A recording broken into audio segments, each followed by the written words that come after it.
Sosok terduga maling tewas terjepit pintu, seorang petani. Viral di media sosial, seorang pria tewas mengenaskan dalam keadaan terjepit pintu bekas gedung SMAN 1 Mihing Raya, Kecamatan Pasak Talawang, Kabupaten Kapuas, Kalimantan Tengah. Gedung sekolah tersebut digunakan sebagai perumahan warga. Sosok terduga maling berinisial DB. DB tewas dengan cara tragis gegara nekat buka paksa ruangan SMAN 1 Mihing Raya yang terkunci. Menurut data yang dihimpun, terduga pelaku berusaha masuk ke dalam rumah dengan cara merusak kunci dan mencongkel pintu. Namun, saat kepalanya berhasil masuk, tubuhnya terjepit di pintu yang masih terkunci.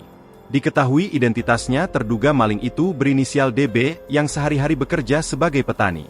Pelaku tinggal di Jalan Batu Sambung, Kecamatan Pasak Talawang, Kabupaten Kapuas. Hal ini pun dibenarkan langsung oleh Kapolsek Sepang, Polres Gunung Mas Ibtu Debi Susilo. Debi melanjutkan penjelasannya, diduga korban tewas karena kehabisan oksigen. Sedangkan mayat DB baru ditemukan warga pada Kamis, 12 September 2024, pagi. Warga yang melihat kejadian ini langsung melapor ke polisi.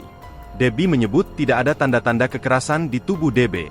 Terakhir Debi mengatakan, pihaknya terus mendalami kasus ini, termasuk untuk mengungkap penyebab tewasnya DB.